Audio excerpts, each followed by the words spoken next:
Salut YouTube, Big and José Outdoor. Ce matin, je suis dans la zone 5S, 5 Ouest, pardon, pour faire le tour de mes caméras. Je vais vous parler un peu des faux grattés aujourd'hui. Je vais vous montrer mon setup ici dans la 5 Ouest pour l'arbalète qui va ouvrir le 1er octobre. Je suis dans un secteur agroforestier sur une passe où il y a plusieurs traits de chevreuil se croisent pour entrer dans le blé d'Inde. C'est la terre du voisin au côté, il y a un petit peu de bois, puis le reste c'est tout du soya. Nous autres, pas pire de bois, puis du blé d'Inde. Fait que je vais vous montrer un peu mon setup, puis comment je me suis installé. Ça va peut-être vous donner des idées aussi, là, prendre en considération le vent quand vous faites vos entrées, vos sorties, vos caches. Je vais vous montrer les sentiers. Donc ici, là, je sais pas si c'est facilement visible à la caméra, là. On est juste sur le bord. Les sentiers de chevreuil. Je suis dans une croisée. Le chevreuil marche parallèle au champ et perpendiculaire. Ma tente est cachée ici. On voit les sentiers comme ça. Je vais vous montrer mon setup, mon faux gratté que j'ai débuté au mois de juillet. C'est sûr qu'à ce temps-ci, la testostérone des bocs n'est pas dans le tapis, là, fait qu'il n'y a pas vraiment d'action de gratter au sol. Mais le point le plus important, c'est vraiment la branche, ou dans mon cas, ce que j'appelle le bâton. Le faux gratté au sol, lui, c'est l'attrait visible, instantané quand il marche, il voit ça. Et la branche qui est au-dessus, ils vont se frotter, les veaux, les femelles, les mâles. Ils vont laisser leur empreinte odorifique là, de eux, le glande, le nez, le langue. Ça, on ne met rien là-dessus. Moi, j'ai coupé la branche de cèdre, je l'ai attachée. Elle est au centre de la croisée des sentiers. Et il y a facilement 6 pieds autour, tout le tour, là, les chevreuils pour tourner. Ils n'ont pas le choix de la croiser, mais elle n'est pas trop proche de l'arbre. Ils ont bien de la place pour circuler autour. Puis ils viennent tous mettre leur odeur là, depuis le mois de juillet. J'ai 3 beaux bocs ici, puis plusieurs petits bocs aussi. Un autre sentier qui est là. J'ai mes 2 caméras, il me reste juste à les mettre à on. J'ai une Browning en mode photo, j'ai une Bolly en mode vidéo. Tantôt, je vais aller dans mon autre secteur, dans la 5S. Je vais rentrer en détail aussi dans des points plus techniques du faux gratté en tant que tel. Mais ici, mon entrée, là, elle va se faire par le sud, en longeant le bord du bois entre la blé d'Inde. Donc le vent à tendance, tous les vents à tendance ouest vont souffler mon odeur chez le voisin, où ça ne me dérange pas. Puis les chevreuils vont tous arriver en avant de moi ou aux côtés de moi. Distance de tir maximum que je peux faire, c'est 40 mètres là, avec l'arbalète. D'ici à la cache, présentement, à la tente, là, c'est 26 mètres. Là. Donc, tous les tirs devraient être en dedans facilement de 30 mètres. L'important, la branche, celle-là est peut-être un peu basse, là, à cause du poids. Quand je l'ai attachée, le poids a fait descendre un peu la branche. Là. Mais c'est important de la mettre basse pour que même les veaux puissent mettre leur odeur. Les mâles vont la mettre plus haut, puis les veaux vont la mettre un peu plus basse. Vous prenez une branche, soit une vigne ou du cèdre, des grosses vignes là, sauvages qui poussent. Là. Vous assurez que la partie du bas a au moins 3/4 de pouce. Ça va quand même en grossissant pour qu'elle ait un certain poids. Si elle est trop légère, le vent, déjà là aujourd'hui il vente, le vent la fait bouger. Mais sinon, elle va vraiment se faire aller partout au vent. Elle est un peu plus pesante aussi quand les mâles vont se frotter dessus. Ça lui donne un petit peu de résistance, là, ce qui est comme plus naturel comme ça, quand c'est une vraie branche. L'idée aussi du faux gratté dans l'intersection des sentiers ou directement dans le sentier, c'est qu'ils vont aller là et ça détourne aussi l'attention sur la tente. Parce que mes vidéos le montrent, là, quand ils viennent ici, là, ils checkent beaucoup mon bâton. La technique du bâton là, sur YouTube, si vous voulez aller voir, là, Jeff Sturgis de Whitetail Habitat Solutions, là, moi j'ai rien inventé. Là. J'ai tombé par hasard il y a 2 ans sur ses vidéos à lui, puis ça a piqué ma curiosité. Il y avait des belles images. Et depuis ce temps-là, c'est ça que j'utilise. Je mets aucune odeur synthétique. J'ai mis des gants quand je l'ai coupé, je l'ai attaché, j'ai gratté le sol, j'ai uriné dedans. Là, on peut voir qu'il y a même un petit chevreuil qui est venu faire des petites crottes. Mais je laisse les chevreuils faire le reste. Tantôt, je vais être dans la 5S, comme je disais, un secteur qui est aucunement agroforestier, c'est vraiment de la montagne. Aucun sentier naturel de chevreuil parce que la densité est faible. Ici, il y a une grosse densité de chevreuil. Là-bas, il n'y en aura pas. Je vais vous montrer d'autres petites informations là, sur comment je m'y suis pris pour faire mon faux gratté, qui fonctionne très bien depuis 2 ans là-bas aussi. J'ai uriné dedans la semaine passée. J'espère avoir des images qui vont... J'ai pas besoin de le prouver parce que tout le monde le sait. Là. Louis Gagnon en parle depuis plusieurs années aussi. Là. Les urines synthétiques, là, c'est vraiment pas nécessaire. Là. Même que c'est pas toujours nécessaire d'uriner dans un faux gratté. Moi, je le fais si ça donne que j'ai envie. Si j'ai pas envie, ben, tant pis, c'est pas grave. Fait que, on se reparle tantôt.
Présentement dans la zone 5 ouest. Ça, c'est mon faux gratté qui est ici, avec mon bâton depuis 2 ans. Pour continuer sur ce que je disais ce matin, ça prend un endroit où le chevreuil peut tourner tout le tour, donc idéalement dans le centre du sentier, et un endroit plat. Essayez de ne pas faire votre faux gratté side hill, sur le côté, en montant une pente, en descendant une pente ou de côté. Vous allez avoir beaucoup plus d'action sur le plat et avec de l'espace tout le tour. Ici, dans le 5 ouest, comme je disais, ce matin, c'est un milieu, c'est une montagne. J'ai accès à 1200 acres de terrain, là, mais il n'y a aucun champ nourricier, il n'y a rien. Les sentiers de chevreuil ne sont pas visibles, à part quand il y a de la neige. Tu peux voir où que quelques chevreuils passent plus souvent au fil du temps. Et il n'y a pas une grosse population de chevreuils ici. Donc, j'ai un appât plus loin. Et avec les années, je me suis rendu compte que les chevreuils, dans le dernier 100 verges, ils passaient ici en entonnoir graduellement pour aller à l'appât. C'est pour ça que j'ai mis mon faux gratté ici. Fait que, avec les années, j'ai vu où ils passaient pour se diriger graduellement plus loin vers l'appât. C'est pour ça que j'ai mis mon faux gratté ici. Encore une fois, je mets aucune odeur dessus. J'y touche même pas, j'ai des gants pour manipuler ma caméra qui est en hauteur, mais j'y touche jamais. Je l'ai attaché, puis j'y ai pas retouché, ça fait 2 ans. Je laisse les chevreuils se frotter dessus, j'achète aucun produit, je mets pas de glande préorbitale ou peu importe la marque là, que vous voulez. Là. Je laisse les chevreuils mettre leur carte de visite à eux dessus, puis faire ce qu'ils ont à faire. Bon, les gens me demandent souvent « Ah, as-tu des images de chevreuils qui grattent? » Le gratter, c'est le sol, c'est la branche qui frotte leur glande, puis uriner. Mais les études montrent qu'environ juste 5% du temps, ils vont faire les 3 actes du gratté dans une seule activité. Mais 100% du temps, ils vont frotter leur glande de leurs yeux et leur panache va frotter sur la branche. L'année passée, dans tout l'automne, j'ai 2 vidéos de chevreuils qui grattent et qui pissent.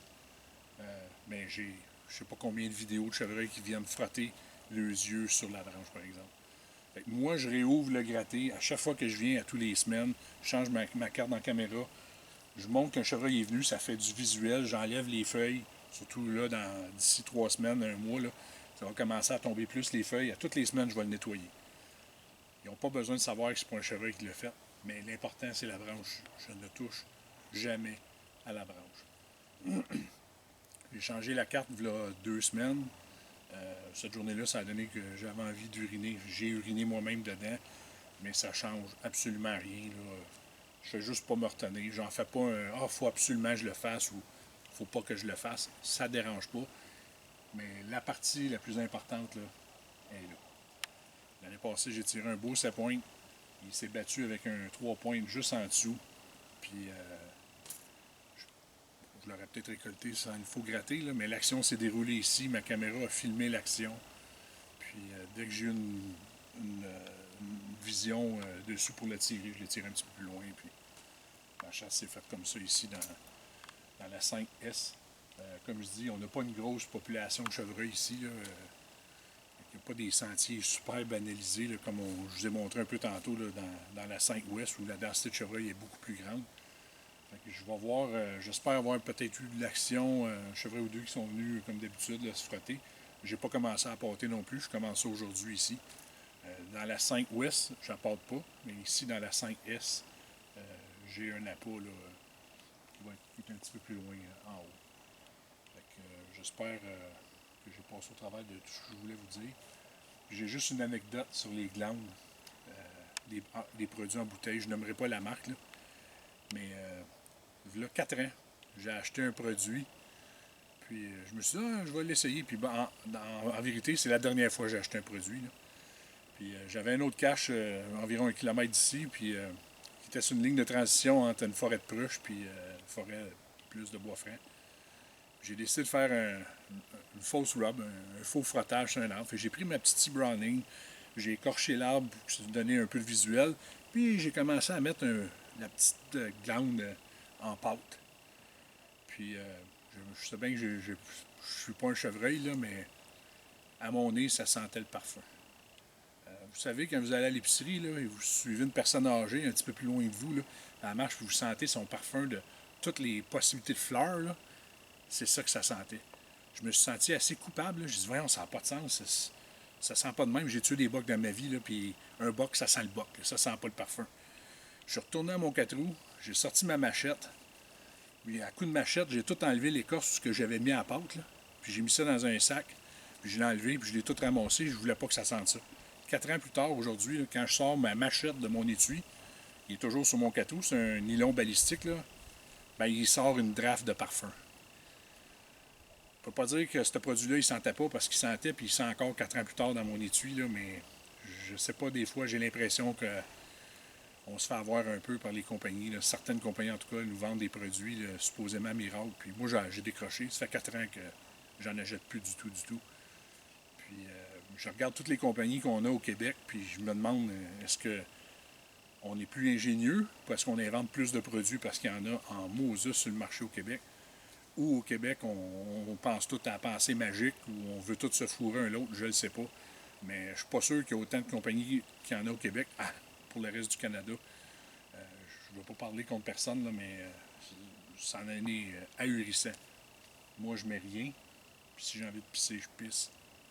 Ça vient de s'éteindre, je garde ça sain. Fait que, vous pouvez faire ce que vous voulez. Mais moi, j'ai des images qui, avec le temps, démontrent qu'on n'a pas besoin d'acheter des produits. On va mettre du sel, des choses comme ça, c'est bon, c'est des minéraux, ça va aider les femelles en lactation, ça va faire des veaux en meilleure santé, ça va les habituer à votre secteur, il y a plein de bonnes choses. Mais je ne suis pas sûr que les produits qu'on dit d'urine qui soient synthétiques ou. Puis là, je parle pas de l'idée des laboratoires de. Je suis pas convaincu que toutes nos compagnies ont des laboratoires pour synthétiser tous ces produits-là, là, mais. Fait que, juste ouvrir les yeux des fois à simplifier les choses, à revenir à la base, pas nécessairement gaspiller notre argent. Puis faire des tests, faites des tests, mais installez-vous une caméra, faites des tests, produit, pas de produit, produit A, produit B, mais moi j'en prends plus. À plus.